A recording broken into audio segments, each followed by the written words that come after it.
Hi, Sac Scientists, and we're back today, episode 7.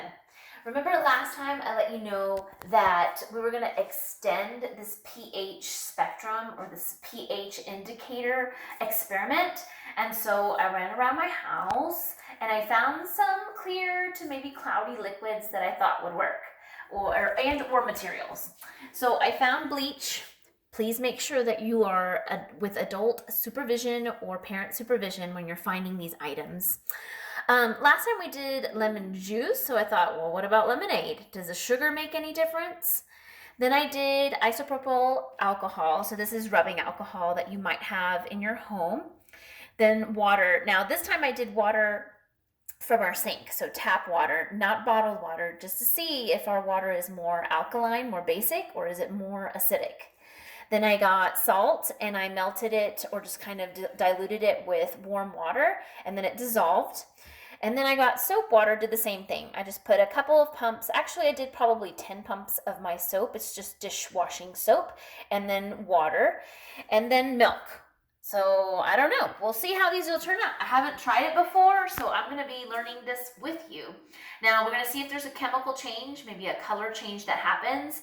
Don't forget that you'll need your red cabbage or the purple cabbage where it makes that purple juice with your red cabbage. So don't forget, if you didn't get that last time, you can try it this time if you're a little far behind on the episodes, and that's not a problem. You do this at your own pace, and the safety is key and fun is key, so whatever works for you. And then I have my tray of my juice. Now remember, I filtered it through, took all of those chunky cabbage pieces out, and if you need to use a paper towel or cheesecloth or something else to filter it, you can do that. All right, so I have my 7 items. Now remember, the middle section is your control. So this is going to be my water, and I'm hoping that our tap water doesn't turn anywhere on this spectrum, those warm colors, or anywhere on this spectrum, those cooler colors, because that would mean that it's kind of leaning on one pH level or the other, and sometimes that can cause problems, sometimes with health or even with just washing in general in the home. So let's see what happens with bleach.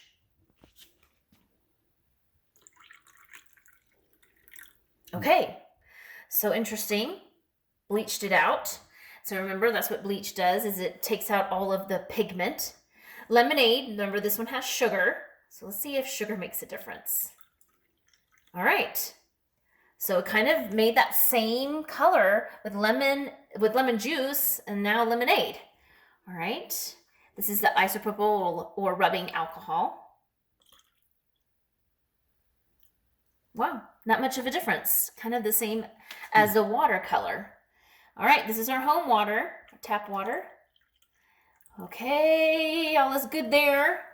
Kind of diluted it just a little bit, and it may be turning kind of a bluish color, so we may have more of that salt alkaline. We do have a water softener, so that has salt. Here's salt water that's concentrated.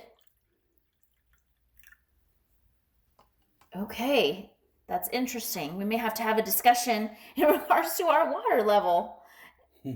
Okay, soap. And remember, the soap was just diluted, so it's not really changing any color in terms of the pigments at all. It's actually pretty alkaline or basic.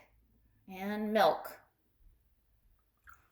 All right, so that one kind of made it cloudy, didn't really change anything a whole lot. And because it has that milkiness, that cloudiness, it may kind of change things a little bit. So if I'm looking, I probably would need to put the alcohol down on this level. And then our actual home water down on this level. And the bleach, just bleached it out, so it took all that pigment out of it. So not really knowing whether it's alkaline or acidic, and you're gonna have to decide what was most surprising to you, what caused you to maybe kind of think or ponder. So in our circumstance, the water in our home seems to have more of that basic or salt water kind of coloring in terms of the spectrum. So is it too salty, or maybe it needs to be adjusted in some way? So that might be helpful in terms of your home, things that you can do now that we're homebound, that you can maybe help out your family and say, hey, you know what, maybe we have too much alkaline in our water, or maybe there's too much acid in our water where it ended up kind of turning into those warm colors, or maybe it just sits just right. So have fun with it, explore, ask questions, email me, however you want to do it. Send me videos of what you're doing. I'd love to see it, and love to see your beautiful faces. I miss you guys. I love you guys, and we're praying for you. We'll see you soon.